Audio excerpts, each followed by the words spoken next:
Good morning, everyone. Before we start, I would like to invite everyone to join me in a minute of silence in memory of our beloved rector, Professor Josep Rom, who sadly passed away last Saturday.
Okay, let's begin with the ceremony. Today, Flavio, I have learned the lesson and I prepared something and I am not going to improvise, okay? It's a great pleasure to welcome you all to this new session of the IQS Hardavard Talks. Today we have the privilege of hosting Professor Joshua Greene. Thank you very much for being here from Harvard University.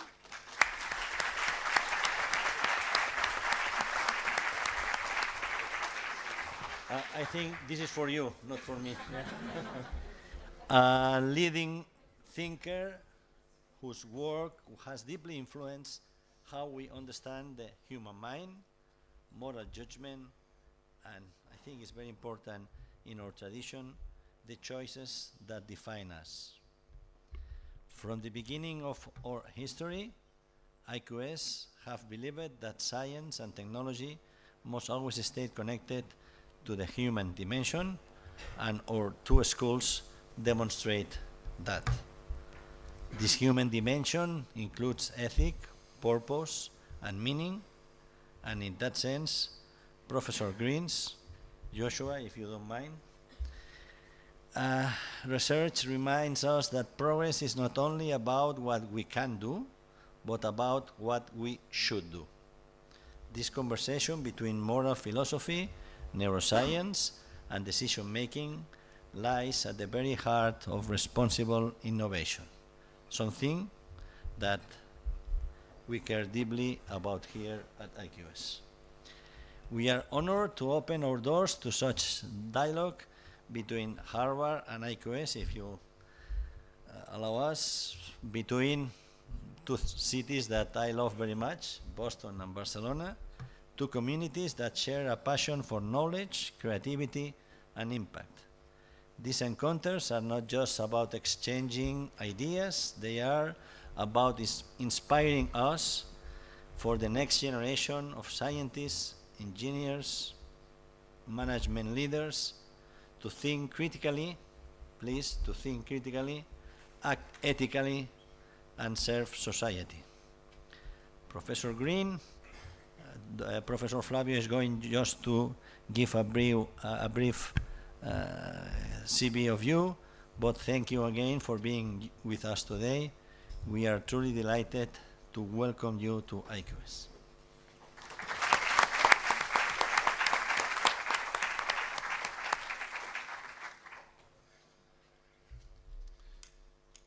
Now, the director is still here, and I can thank him for coming.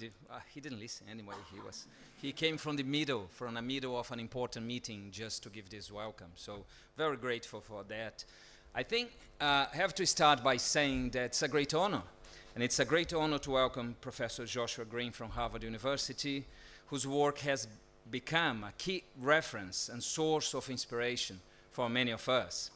We are also delighted to have Professor Inazi Cifre, the Vice Dean of the Faculty of Psychology of Blanquerna. We are very proud of being able to to do university, as we say here, who has kindly agreed to serve as his discussant, so to allow you some time before you formulate your own questions.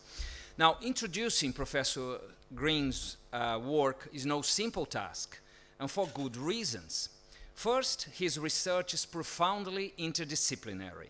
Now, I can confidently say on broad lines that he is a leading figure whose pioneering contributions span experimental psychology, neuroscience, and moral philosophy. Now, it's a little bit more difficult, I should acknowledge, for instance, to delve into concrete details of how, for instance, I repeat that, the superior temporal sulcus, STS, or the left orbitofrontal cortex, OFC, unveils moral phenomena. So that's really more complicated, yeah. But we can appreciate the general purpose. Now, I would also say that secondly, and closely related, his work encompasses a remarkable range and depth of themes. To fully appreciate it, one must engage with the philosophical foundations of utilitarianism and Kantian ethics, while also possessing a solid grasp of neuroscience and statistical analysis. This unique combination of depth and range is what makes his scholarship so compelling and so exciting and so difficult to summarize in just a few words. He's renowned for pioneering the dual process theory of moral judgment, a model that illuminates the intersection of automatic emotional answers vis-à-vis controlled rational processes in ethical decision-making. His work is relevant to several areas, and now some people might say of psychology, perhaps, of neuroscience, but I dare to say of management too, such as ethical decision-making, leadership, organizational behavior, design of nudges and incentives, negotiation and promotion of cohesive corporate cultures, among other items. Now, some of his achievements are legendary. He was one of the very first to put people into an fMRI machine and watch what happens when they wrestle with life and death moral dilemmas. He is widely credited with founding the field of moral neuroscience. His work also suggests that our deepest moral principles might often be, and I'm going to use that from one of your papers, a secret joke played by our emotions. He provides robust evidence that when we argue about what is right, what is wrong, we are often rationalizing intuitive impulses, not reasoning from first principles. He also proposed a common currency for morality, a meta-framework called deep pragmatism, designed to help groups with fundamentally different values finding a way to cooperate. But I also wanted to emphasize that his ideas are not locked in an ivory tower. He has directly applied his research to create innovative tools like Given Multiplier, which uses psychological insights to make charity more effective, or perhaps the Tango, a game designed to literally rewire how we talk to people we disagree with. Now, Professor Greene has received numerous prestigious honors, including being elected a member of the Society of Progress at INSEAD, a fellow of the Schmidt Futures Foundation, and a recipient of the Reimagined Charitable Giving Award. He's also a fellow of the Society for Experimental Psychologists and the Association for Psychological Science. He's the winner of the SINE Prize awarded by the Italian Society for Neuroethics and Philosophy of Neuroscience, and recipient of the Stanton Prize, but this is only among other prizes. I think among all these distinctions, what he may value most is the recognition that he got from his students, being repeatedly voted the favorite professor by several Harvard College classes, and receiving the Rosalind Abramson Award for Excellency in Undergraduate Teaching. So what an honor, what a privilege for us with him today. Now, and I don't say this lightly. I'm almost getting close to the end now, because you want to hear him. But I want to emphasize this point with you. Now, today's session may be one of the most significant sessions that we have ever hosted at IQS. And I don't say this lightly.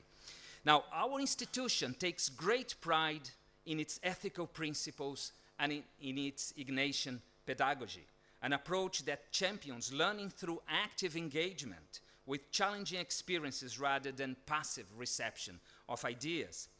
But yet, critical questions remain. How do we close the gap between our ethical principles and everyday practice? How do we rise above the differences that, in part, stem from the privileged position we occupy? How can we become a force for connectedness in a world that feels increasingly polarized? How do we chart a path where our ethical commitments are firmly grounded in empirical evidence? And in doing so, how can we grasp the delicate balance between reason and emotion that shapes our moral judgments? Now, they might suspect that you address some of these issues. Yes, I hope they suspect and that we are able to motivate. Now, how can we literally engineer cooperation? Even more concretely, how do we bring our identity and mission? And I have seen our delegate here, Oriol Quintana, is here. So, Oriol, how do we bring our identity and mission into a laboratory? Now, Professor Greene's research offers, I would like to suggest to you, the vital link we have been searching for. From his early work on moral neuroscience to his latest studies on cooperation and democracy, his scholarship provides a blueprint showing that progress depends not on moral persuasion alone, but on deliberate institutional design. His work has pioneered the integration of ethics into experimental science and continues to shape the next generation of thinkers, cementing his role as a leading voice in understanding this architecture of human morality and cooperation. Now, we are deeply, deeply grateful to have him with us today. Now, welcome, Professor Greene. The floor is yours. Thank you so much.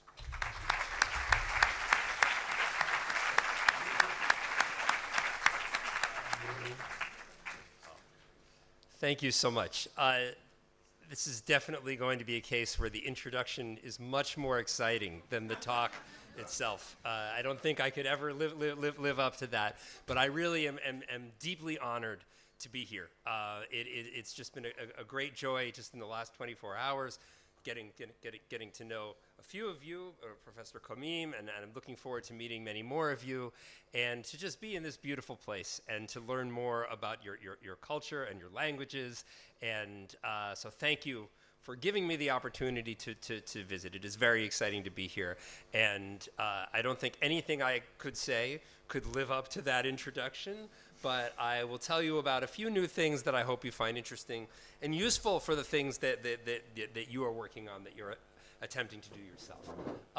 So the title of this talk is Engineering Cooperation, and I've had a bit of a shift in recent years. That I started out in philosophy, and I got interested in moral dilemmas and moral thinking because I felt that if we have any hope of resolving philosophical dilemmas, we need to understand our own minds. We need to understand why our minds get tied up in knots and why one part of our brain says one thing and one part of our brain says something else. And maybe if we could understand those things, we could undo those tensions.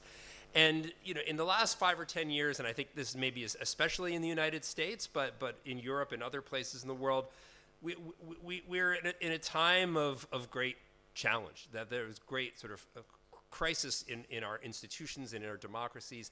And I felt a sense that I had to try to take what I know or what I think I know or what we think we know to try to solve some of these problems or make progress. And I'll say more about what I mean. So this is an attempt to be a bit of an engineer. I dare I say social engineering, but with a very light touch, not very draconian, and a way to try to use what we know to help us get along with each other better and understand each other better. Okay, So the work, let's see, do we have, oh look, letters, okay. The work I'm going to describe, I'm going to describe two projects, and they're both being led by this incredible graduate student named Lucas Woodley, who has a background in economics and psychology and is now working with me as a graduate student, but he already functions like, you know, he could run his own lab, he could run 3 labs, he's really amazing. And then this work was started, the Tango quiz game, which I'll tell you about, was started by another graduate student named Evan DeFilippis, who now works for Mr. Beast, if some of you are familiar. So he's out there in the world doing fun things. And then Shankar Ravi has been important in some of the technical sides of what we've been doing. And then all of this is in partnership with a group called the Global Development Incubator. This is a social impact tech incubator that has been invaluable in helping us figure out how to do some of the work we're trying to do out in the real world. Okay, so let's start from the beginning. What makes things go well? Well, if you want to try to answer that question, you might start by looking out in the world and asking, where are things going well? Since this is a business school, I'll start with things going well financially. If you look around the world, there are places that are very rich, and there are places that are very poor, and there are places that are in between. And most people would prefer to be rich rather than poor, and that's at least a start in terms of what's good. But as a philosopher, maybe as a human, I think that it's not just about money. It's really about people's satisfaction with their lives, right? You know, where in the world are people saying, yeah, my life is pretty good. You know, of the best possible life for me is a 10, I'm at an 8 or a 9 or a 10, and where are people saying, no, this is really not as good as life could be? And when you look around the world at that map, it does tend to track pretty closely with income. That money doesn't buy happiness, and it's not the most important thing, but places that have more money tend to be places that have better education, have better health care, and as we'll see in a moment, have other aspects of life that are more conducive to human satisfaction. But to get a little closer to causes, what makes life go well, if you look around the world at political systems, the places where people are most satisfied with their lives and also places where people have more resources tend to be democracies, and they tend to be more stable democracies, right? And this suggests, you know, correlation is not causation, but at least it suggests that democracy plays an important role. You might say it's the most important social technology that we have ever created for making human life go well on a large scale. In recent years, democracy has been in retreat, right? So this is a map of the relationship of different types of governments. So closed autocracies are red, so this is pure dictatorship. And then what they call liberal democracies are in dark blue. And in 1789, the world was all dictatorships, right? Or pretty close to it. And over the course of the next 2 or more centuries, democracy was on the rise, and dictatorship, authoritarianism was in retreat. But in recent years, there has been a bit of a shift, that things have kind of stalled, and in fact, there are more closed autocracies today than there were a few years ago. So democracy is under strain, right? And I think this has to do with the world getting closer together, and people trying to answer questions about, you know, within each country, within regions, who is us? You know, who are we supposed to be? Are we all just going to blend and be one big people? Or are we going to be distinct peoples? Who do we want here? Who do we not want here? Who is part of our group? And these recent challenges, I think, are very much about those questions of identity and diversity within countries. So there are places where you see a shift towards more authoritarian governments, and there are places that we have thought of as largely democracies that are increasingly in trouble. So of course there is the war in Gaza and Israel, which is about 2 different people, in fact more than 2, attempting to share this small piece of highly valued land. There's in India, increasing tensions between Muslims and Hindus, and in the United States, where, you know, I, growing up, always thought of it as a safe, stable place. There is a sense of there is a sense that our institutions are under strain, and in some ways breaking down. And this is this is from, of course, January 6, 2001. I assume you're familiar with what happened then. And on college campuses, we are seeing students fighting with each other, fighting with police in a way that we haven't seen in decades. And of course, in Europe, there have been big political changes. There's the rise of far-right parties who think that Europe has gone too far in terms of being too open. So with immigration being the fundamental issue. And I should say here, I don't mean to presume what people's political views are here. And I will say I'm personally not a fan of the rise of right-wing populism. But my job here is not to tell you what to think, but to show you some evidence about how the world is changing and how it could change differently. And if we disagree about issues of moral values, I would attempt to persuade you rather than saying this is good and this is bad. And I look forward to hearing your thoughts, including from people who might not share my political views. But at the very least, we can say that there's a kind of tension in Europe and in the United States that we didn't see 20, 30 years ago in terms of competing visions for what our nations should be like. And a lot of this, as I said, is it's about immigration, it's about diversity. It's about people of different backgrounds, different races, different religions, different cultures living together. And throughout the 20th century, diversity and democracy have tended to rise together. So the world has been becoming overall, not in the last few years, but overall more democratic. And the world has become more diverse in the sense that within nations, there's more variation in where people are coming from in terms of their religion, in terms of their race, in terms of their culture. So you might think that democracy and diversity go hand in hand, right? But there's a bit of a paradox here.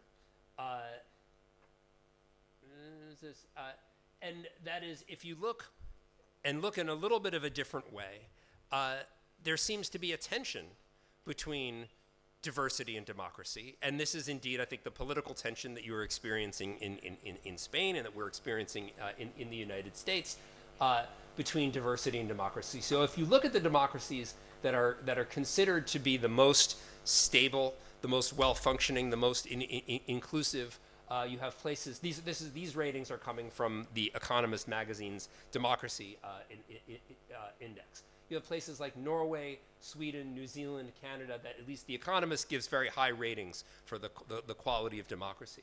But these tend to be places that are not very diverse. And here I'm measuring diversity in a special way, which is the size of the non-dominant group, where the dominant group can be defined in terms of religion or in terms of race or both. But in Norway and Sweden and New Zealand and Canada, it's mostly people who are white. It's mostly people who are Christian or coming from a Christian cultural tradition. And these are places that tend to be very homogeneous. To the extent that there is a lot of political disagreement, it's about immigration. It's about whether, bringing in more people, let's say, to Sweden who are not white Christian Swedes, but people coming from other parts of the world.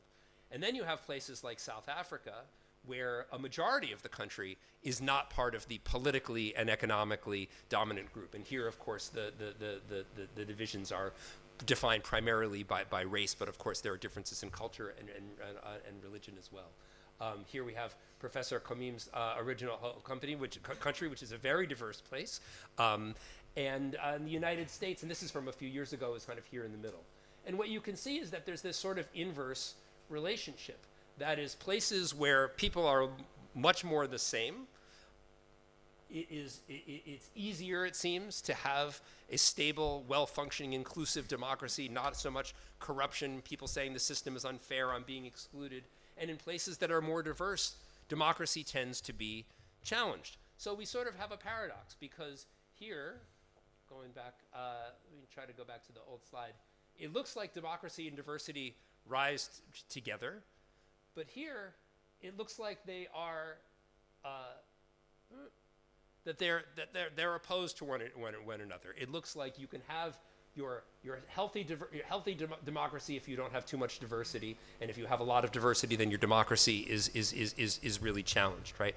So what's going on? Do these things go together? Do they fit together well, or is there a fundamental challenge? Some people might say even incompatibility. You know, might say you can't have both. And this is the first question that I want to address. And this is more in a kind of research in a more economics and political science style. So this is another new area for me. So first, the question is, what do we mean by diversity? And what's the kind of diversity that matters in terms of the success or failure of democracy? And you can think about diversity in at least two different ways. So one is in terms of what economists and political scientists call fractionalization. And if you want to have a measurement of fractionalization, what it really means is if you have a country and you randomly take two people, what is the probability that they belong to the same group, right? And so that's really about having more people in different groups, right? And so if you imagine this society here, now this is a more fractionalized group, because you have not just the red and the blue, but the red and the green and the blue. And if you draw two people randomly from here, you're more likely to get two different colors, more likely to get people from two different groups. Another way to think about diversity is in terms of the size, the proportion of the traditionally dominant group. So let's say in this country, the Reds were historically the ones in power, who had the money, who had the political control.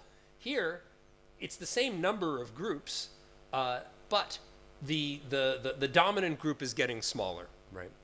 And this is how economists and political scientists have typically thought about diversity in terms of fractionalization. But if you're coming from psychology, you might think that what really matters in terms of the strain and the long-term success on a democracy, what really makes the difference is whether or not the traditionally dominant group feels that it is being threatened, feels that it is shrinking because there are more people from the outside. Whether or not it's one big group or a lot of different groups, that's not really what matters so much. What matters is the traditional dominant group retreating. And so our hypothesis is going to be that this declining dominance, not fractionalization, is the thing that really is the challenge for democracies. Okay, so to try to answer this question, and when I say we, I really mean Lucas Woodley. So we're looking at a bunch of different types of data. So we're looking at demographics. So in countries, what are the different groups and how many people are there?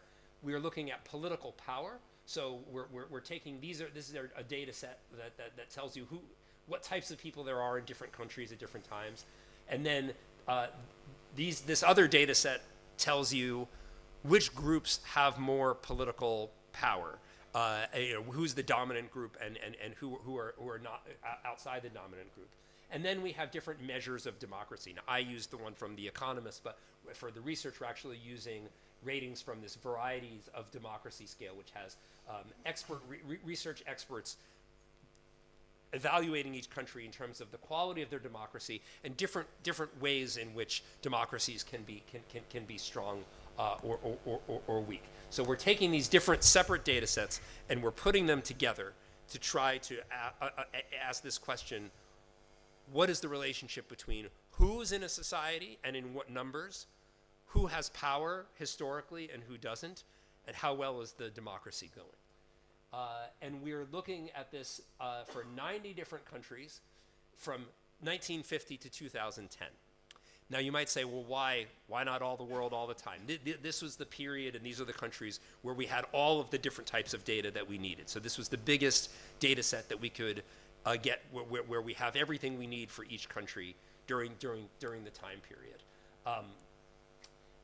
And so then the question is, okay, how does democracy relate to different groups with different levels of power?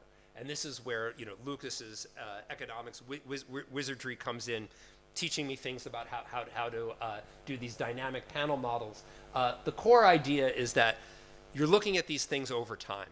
And what a country is like in 1 year or 1 decade is related to how it was before. So you can't treat these things as unrelated events. You need statistical techniques that allow you to say, okay, if you see a difference in one period, is that likely to be the cause of something changing in the next period? And the idea is, using the fancy math, you can estimate you can estimate whether or not what you're seeing now is being caused by events previously. And here, what we're going to be looking at is changes in the population and changes in the size of the group that has previously been dominant.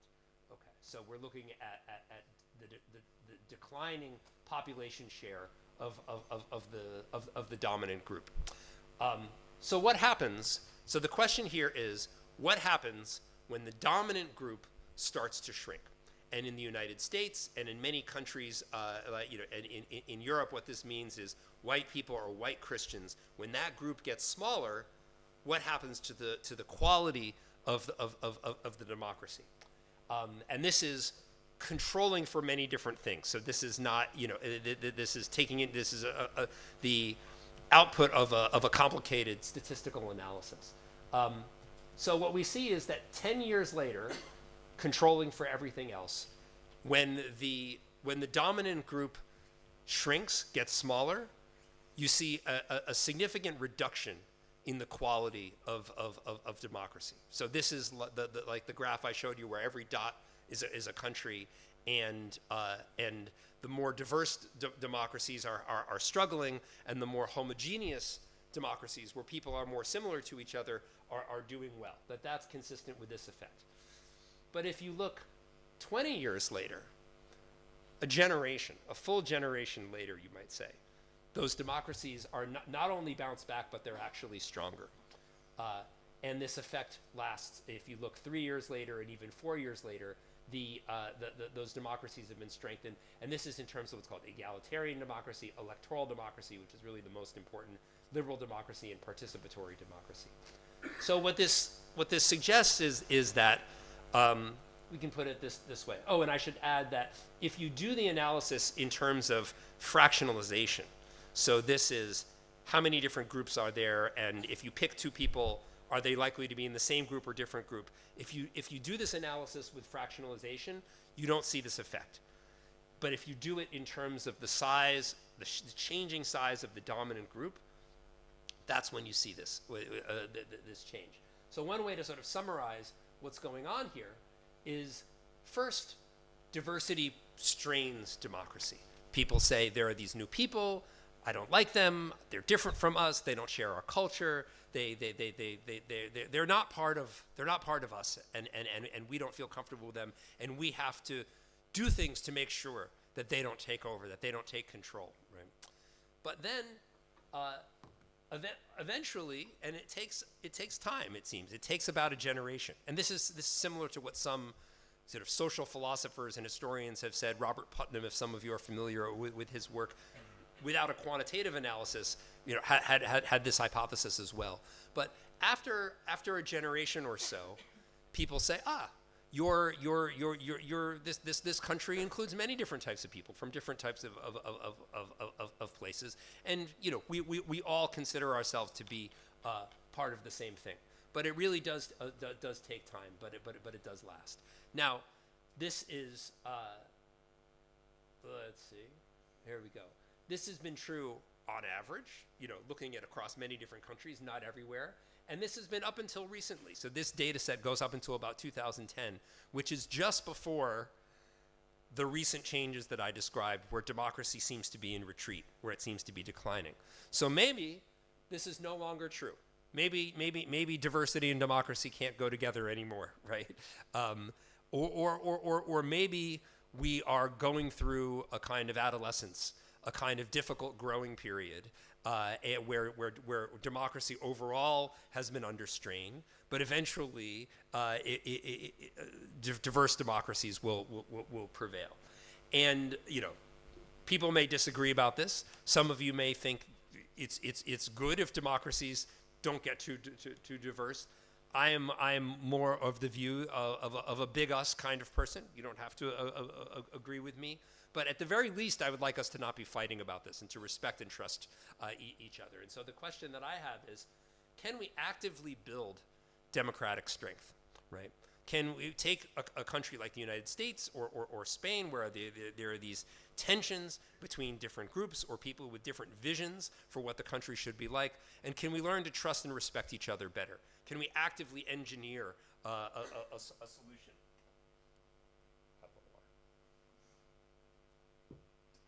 And that is what I want to talk to you about for the rest of the talk.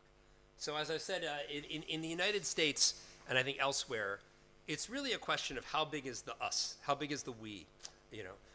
And one of my great inspirations for all of my work is the philosopher Peter Singer, who wrote this book in 1981 called The Expanding Circle. And he said, if you look over the course of human history, the moral circle, the person of, you know, who counts as worthy of moral consideration in people's minds, this has been expanding. In many very small scale cultures, the name for the group is also the same as the name for people, right?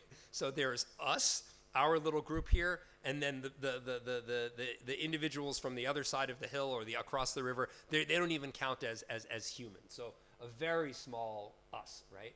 Over time, we've come to identify, you know, with larger groups. So part of, you know, the genius of the world's great religions, like, you know, Christianity and Islam, is that strangers can be united and feel like they are part of the same group, even though they don't know each other. So if you're Catholic, you can go to Mass in a country on the other side of the world, and you know the words, and you can, you know, see those other people as part of your us, even though you've never met them before, even if in everyday life they speak a different language from you.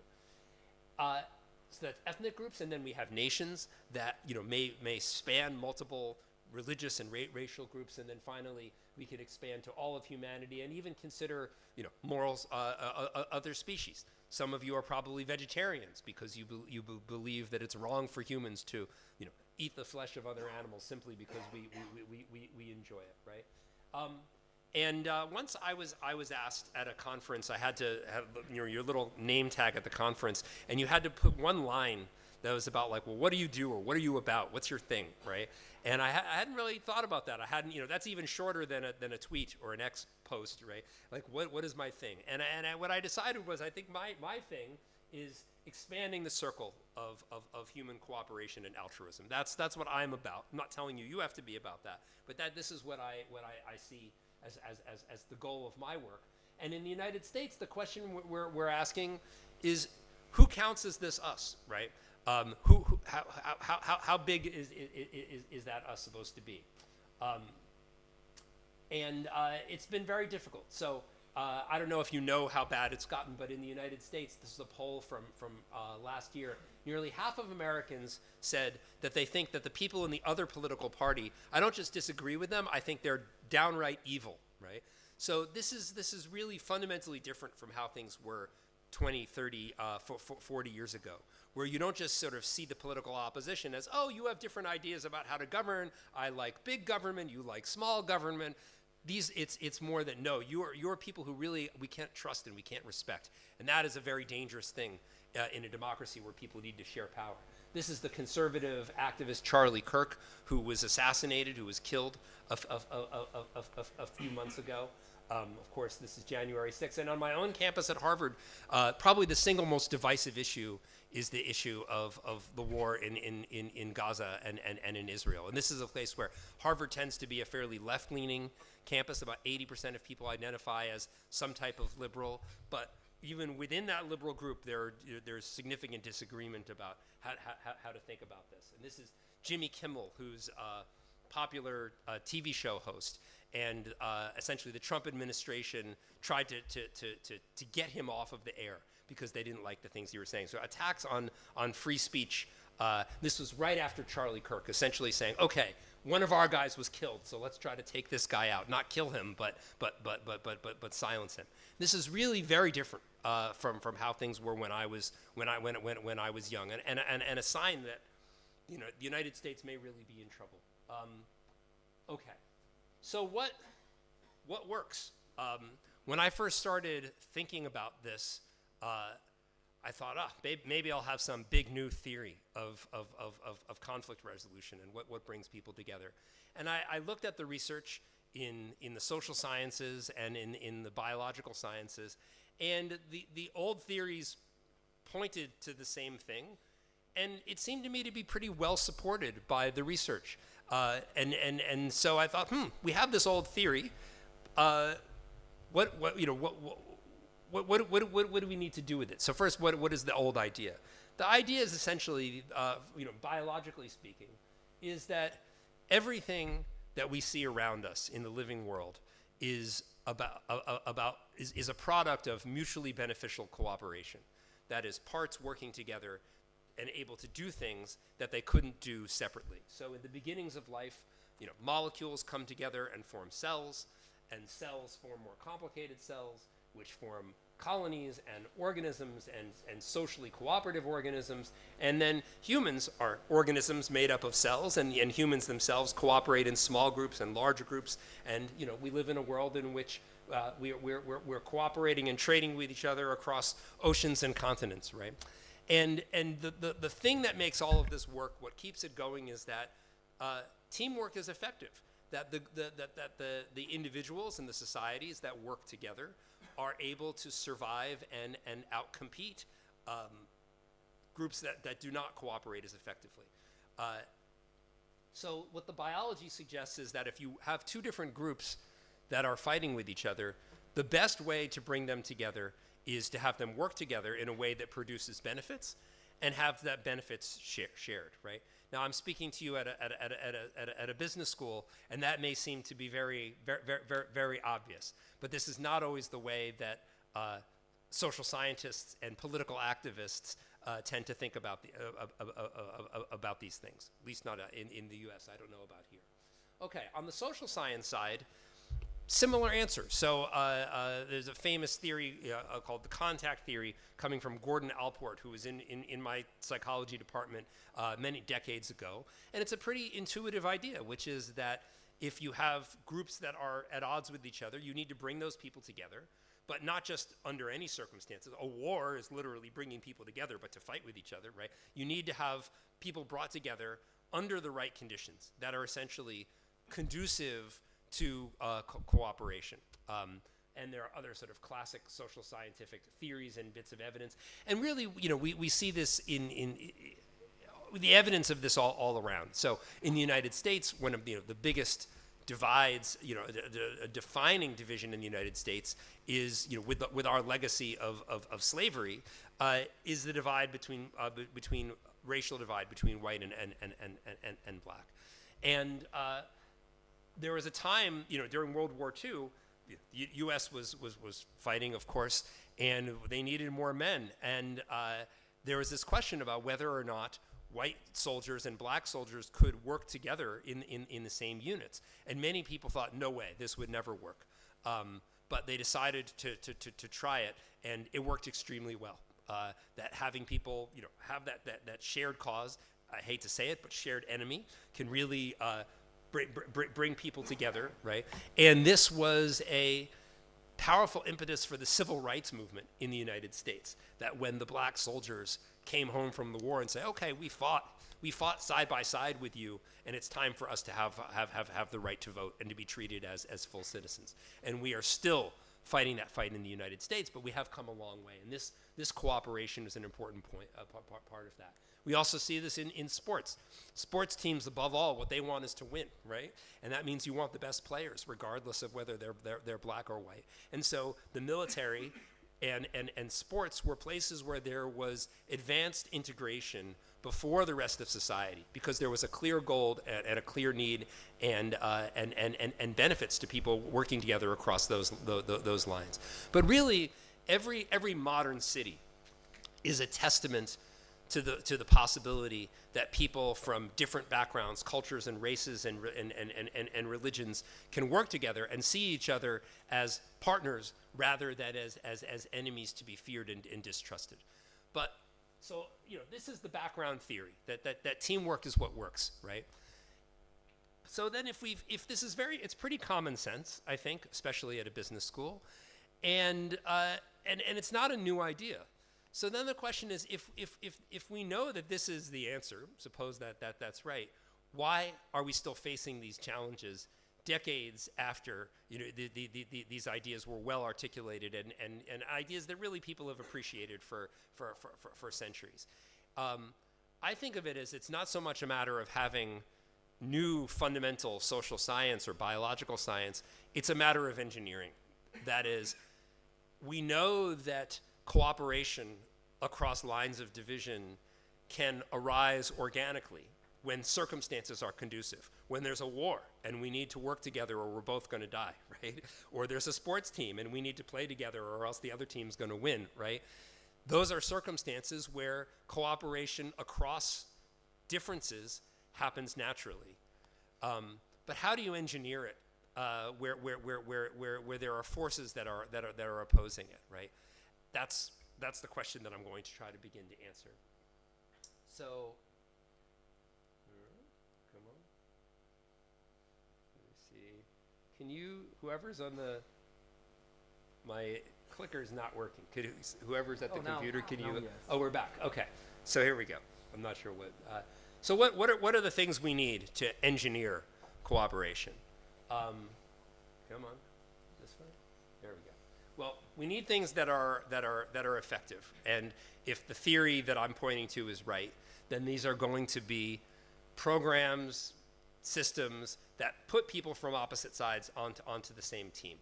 And there is evidence that this can work. So I'll just to name a couple of programs that operate on this principle. So Braver Angels is a group in the United States that brings Republicans and Democrats, the people who think each other are evil, together in a kind of cooperative dialogue environment. And there's research suggesting that when people participate in this, they have positive attitude shifts towards the other side. They don't necessarily agree with what the other person says, but there's less animosity and more respect. Seeds of Peace is a program that has been around for decades in Israel, Palestine, which brings Jewish and Arab Palestinian youth together, and they actually go to a summer camp in Maine in the United States, and have dialogue, but also have cooperative activities. And again, research shows that this program can be effective. But there are two really big limitations with these types of programs. So first is the problem of self-selection. So the people who are going to say, okay, I'll come and participate in this dialogue group, or I'm going to fly to Maine to spend time with the enemy, right? That those people are already very open-minded, right? If everybody was like the people who sign up for these programs, we wouldn't have these problems in the first place, or certainly not on the same scale. The other problem is the problem of scale, right? That you can't send the entire region of Israel-Palestine to a summer camp in Maine, right? You can have a few people participate. Now, the metaphor of Seeds of Peace is, let's say, well, you have the seeds, right? Get created in this special environment in this summer camp, and then the seeds get dispersed, and then they will grow and flower. But that's not what actually tends to happen, right? How many of you remember the idea? We learned a lot of epidemiology during the pandemic, and one of the ideas that you may have encountered is this idea of R-naught. I don't know how you'd say it in Spanish, but this is the parameter, the number that epidemiologists use as their indicator of whether or not something is going to spread, whether it's going to go viral, like literally a virus or something else, or whether it will fade away, right? And what it means for R-naught to be higher than 1 is for every one person who gets the thing, so it's a disease or an idea or whatever it is, more than one person gets it as a result. So 1.2 people, on average, right? And if R-naught is greater than 1, even if it's just a little bit greater, then it grows, right? And if R-naught is less than 1, even if it's just a little less than 1, 0.98, then it fades away, right? And the problem with the Seeds of Peace model is that it's not distinguishing between an R-naught of 0, an R-naught of 0.9, and an R naught of 1.1.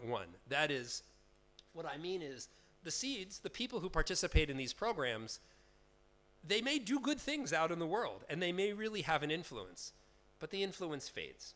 It doesn't go viral. The seeds don't create more seeds and more seeds and more seeds, and we have a epidemic of peace, right?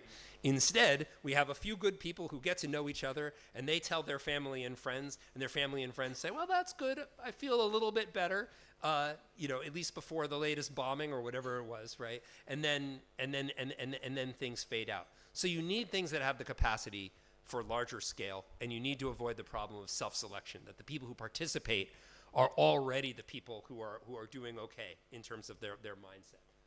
So, how do we do this? Oh, there we go. So we need solutions that are scalable. What does that look like? Well, not everything that's scalable in the technical sense actually works. So this is a famous study done by Christopher Bale and colleagues where they said, in the United States, the problem is that people are inside their media bubbles. They only hear what their friends think, and they don't hear what the other side has to say. So what we need to do is get people outside of the bubble. We need people to hear what the other side is saying, right? So they did this experiment where they had Republicans sign on to get tweets. This was back when it was Twitter, from a Democrat bot that would retweet things that Democrats are saying. And the Republican would get to hear, I assume everybody knows the basics of American politics, Republicans, Democrats, okay, good. So Republicans would hear what the Democrats are saying, and the Democrats would hear what the Republicans are saying, and that maybe this will wake people up and open them up more. And what they found was that when the Democrats heard what the Republicans were saying, it had no effect on their attitudes. And when the Republicans heard what the Democrats were saying, it made them like Democrats even less than they did before. So overall, it either did nothing or it backfired. Merely having people hear what the other side is saying doesn't help. Now, Twitter may not be the best environment. This may not be the best messages for persuasion and opening one's mind. But at the very least, this was a plausible hypothesis, and it turned out to not work as intended. So recently, Jan Valkel and Rob Willer and other colleagues at Stanford ran this project called the Strengthening Democracy Challenge. And what they said is, okay, all of you psychologists, economists, political scientists, sociologists, practitioners, give us something, anything, 8 minutes that you can put in front of people that will make them have less negative attitudes towards their political opponents, maybe less support for political violence, or more support for working together. And let's see what works. We'll try it out in a controlled experiment. So they got 200 proposals, and then they narrowed it down to about 25 of them that they thought were most different from each other and most likely to work. And they ran a giant experiment where they had all 25 of these things, and it could be videos, it could be websites people go to, just things that people read, whatever it is. And they found that there were a fair number of things that could have an immediate positive effect. That you watch this video about political violence, and people say, okay, I'm less supportive of political violence after watching that video, compared to a control condition where they're doing something else. Almost all of the things that worked had no effect 2 weeks later. That the effect was done so it's not lasting very long. But there were a couple of things that had positive effects that lasted even 2 weeks. So that's good. And this paper came out in Science. Science and Nature are the two, most important scientific journals, and it was and rightly so. This was a big, landmark study. But the result was some things that work a little bit, 2 weeks later. But that's a big improvement over nothing. And these are things that are scalable because they're digital. You can put them in front of everybody. But there's another piece of this. It's not enough to have things that work and that can work at scale. There's a motivational aspect to this as well. Come on.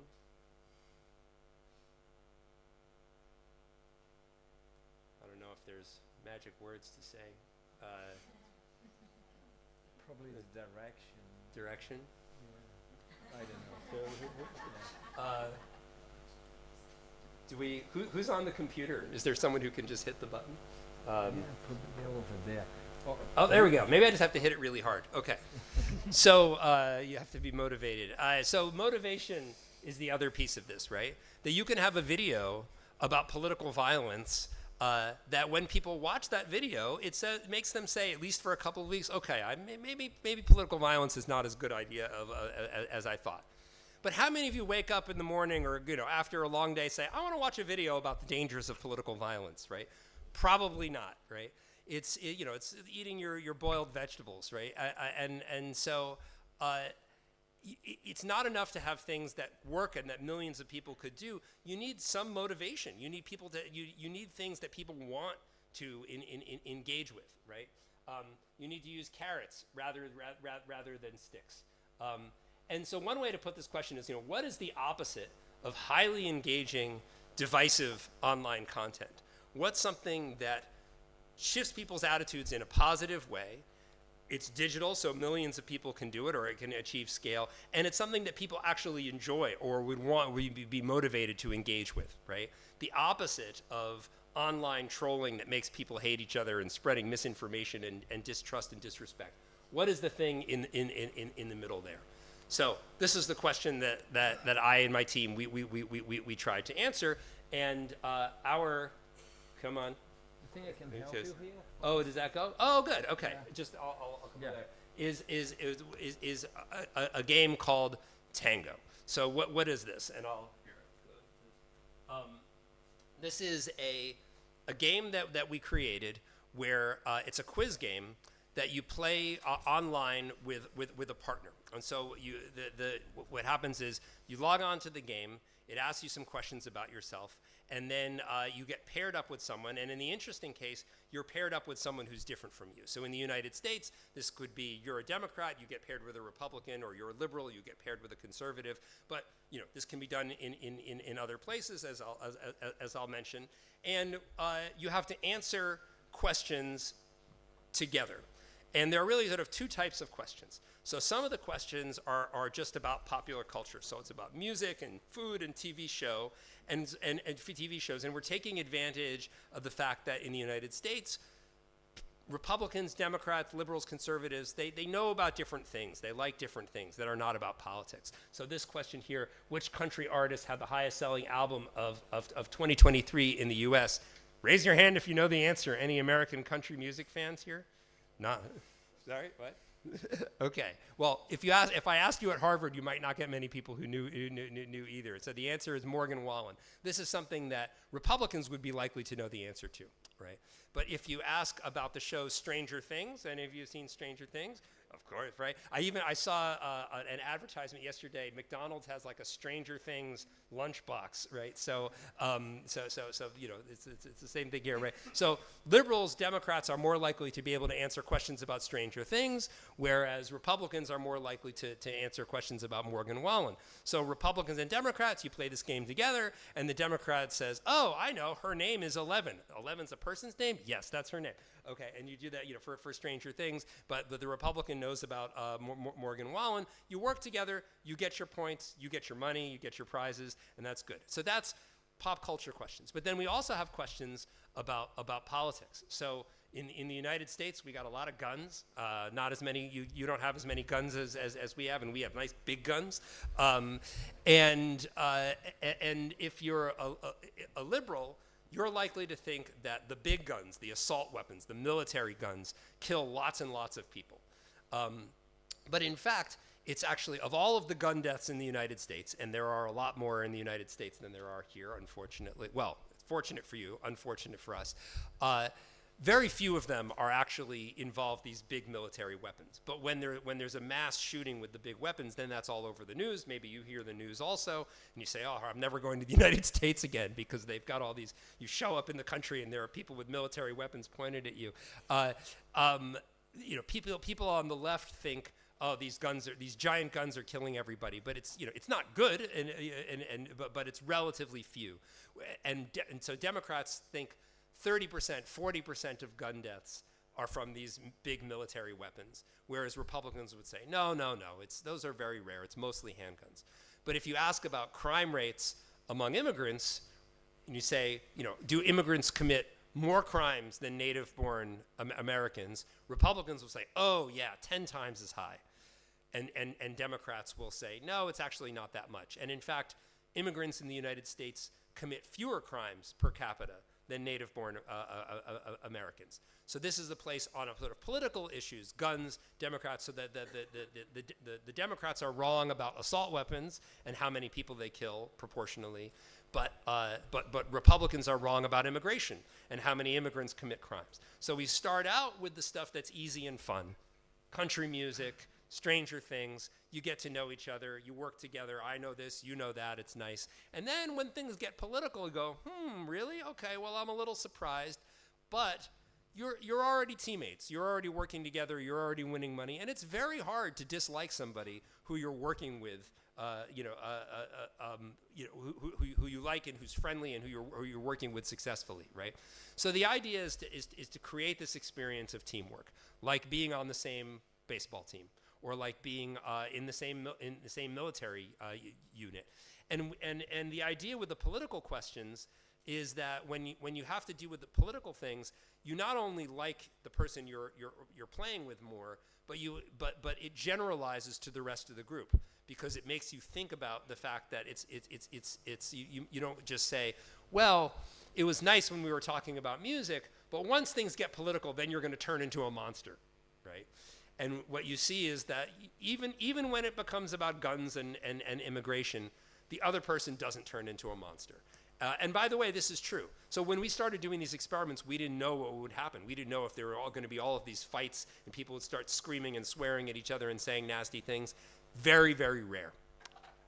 These things tend to go well, and people tend to be pleasantly surprised by how it goes. Okay, so that's an informal description, but let me show you some data. So this is a map of this is from our paper that we published this summer, and in our fifth experiment we had over 1,000 Republicans and Democrats play this game. So you can see the red is Republican, blue is Democrat, and people who are being connected all over the country playing this game with different partners. These are some of the results. So we use what's called a feeling thermometer. So we ask people on a scale of 0 to 100, how cold or warm do you feel about Republicans? Do you feel about Democrats? And people typically, not always, but on average, the numbers are on the bottom half of the scale. So they feel pretty cold. And what we find is that when people play the game with someone who is politically different from them, from the other side, people, you could say they feel warmer towards the other side, but really they feel less cold. And what we find is that immediately after the game, you get an increase in warmth or reduction in cold of 9 degrees. And you say, well, what is 9 degrees? 9 degrees is the equivalent of going backwards 15 years in time, rolling back 15 years of increased animosity. So a very big effect in terms of the immediate effect of playing with someone who's different. Now, of course, this isn't magic. It doesn't last forever. A month later, we still see an effect, but it's small. A week later, a month later, and even 4 months later, we're still seeing an effect. In this data set, it's not significant. In other ones, it is. But we find that this effect lasts 4 months from playing this game once. It's a pretty long game. We have them play for 45 minutes, so they really kind of get into it. But this is, not just 2 weeks, but 4 months later, people feel less negative towards the other party. We also do this with money. So we say, we're going to divide $100 between a random Republican and a random Democrat. How do you want to divide the money? And some people will say, give it all to the Democrat, or give it all to the Republican, my party, my people, right? Some people will say, no, be fair, split it 50-50, and then people will do different variations. Some people will say, give more to my party, but not nothing to the other party. And what we find basically is that even 4 months later, when people we follow up with them, when people played with someone who is different from them, they're more likely to split the money 50-50 between a Republican and a Democrat. All right. And we find it has effects on other things. So people are more likely to say the other side can make valid points, and more likely to say that they think that we're willing to support candidates that are in favor of finding political compromises. All right. And the thing that really seems to make it work, this is the secret sauce, as we say in the United States, I don't know if that's an expression here, is mutual respect. In the world of sort of dialogue, people often are very focused on empathy and, you know, I feel your pain and tender feelings, and that can be very important. But what we find when it comes to this divide, at least, respect is the thing that really seems to drive the effect. That what makes people say, okay, I don't hate you as much, is when you feel like you respected me. When I knew something that you didn't know, instead of saying, well, that's wrong, and you don't know anything, you accepted that I might know something that you don't know, even about guns, even about immigration, right? And that sense of mutual respect of saying, okay, you knew some things that I didn't know, and I knew some things that you didn't know, and we both had valuable things to contribute, that mutual respect is what is, you know, statistically is connected to the positive effects that we see. Also, if people enjoy the game and they feel like they were successful, and if they see their partner as being not just an exception, but typical of the other group. And we get these great comments from people. So red is Republicans and blue is Democrats. So we have a Republican saying, I love this experiment. It gives me further hope that we can work with others no matter what divides us. And then I love this one from a Democrat. I enjoyed the F out of this experiment, possibly the coolest one I've done in my, you know, many of these online experiments. We get lots of comments like this. Okay. Now you might say, I get this question more at home, maybe not so much here. Why should we care about people's feelings? So you say, okay, so you make people like each other a little bit more or dislike each other a little bit less. But so what? Well, you know, what really matters is these people who are doing these violent things, you know, murdering Charlie Kirk or trying to get Jimmy Kimmel off the air or storming the Capitol on January 6th. You know, it's not just about feelings. We need to really address political violence and corruption. But the way I think about it, and there's research to support this, is, you know, we have these, violent political storms, right? But the storms don't exist in isolation. So the way a hurricane works is, you know, hurricane is a very visible, violent thing, but it feeds off of this warm sea, right? And even a small changes in the temperature of the ocean can have a big effect on whether or not you get those storms. And so the way I see to reverse the direction of the metaphor was warm is good or warm is bad, is that if we can turn down the temperature on the political heat and increase the temperature on political or social warmth, that the violence that we're seeing more of and the distrust and the disrespect that is damaging to democracies, that the key to reducing those really salient, damaging events is a broader change in the culture. Not where everybody agrees with everybody necessarily, but where people don't see the other person as the enemy, where they don't see someone as not worthy of respect or not worthy of any kind of trust. And so we need to work on the sea of people's feelings and emotions about the other side. Okay, so in the last year or two, we've been working on taking Tango out and bringing it into the world. So the first place where we tested this was actually at another business school. This was the Dyson School at Cornell University, which is the undergraduate business program there. And this is good because there's more political diversity there than like the rest of Cornell and a lot of other schools like Harvard where I teach. And here we're looking at students not by political party, but by liberal versus conservative. And what we find is that when you have mixed groups, when you have two students who play together who are politically different, I'm liberal and you're conservative, people are more likely to say that, okay, both liberals and conservatives can make valid points after playing. And we even see a little bit of an effect just from playing the game, even with someone who's like you, in the control condition here, where the two people who are playing are the same. We also see across the board an increase in people saying, I'd like to get to know people who are different from me. And then this is sort of important for the growing viral, for the growth, is people really enjoy the game. So this is a histogram of enjoyment, and you can see, you know, these are the people who hated the game here. So, you know, 0, 1 or 2. But by far the most common rating for the game was 10 out of 10. They really like it, right? And it's not like Fortnite. Like, it's not like a high-tech game with awesome graphics and music and stuff like that. But what makes the game fun is the questions are interesting, and you have this experience of connecting with someone who's different from you in a way that feels safe and in a way that feels productive and where you feel like you really sort of learn something. And I think that that's what really sticks with people. We also try to look at people's behavior. So not just what people say, oh, I like them a little bit more, but are you willing to take a personal step with a little bit of a personal risk? So we say, do you want to share your contact information to meet your partner? And if you both share your contact information, then we'll connect you, and then you can go talk. And we found that most students, including the ones who were in the pair with someone who's politically different from them, shared their contact information. We did this at the University of Missouri, which is a state school, so a bit different culturally from a place like Cornell in the middle of the country in the Midwest, and got similar results there.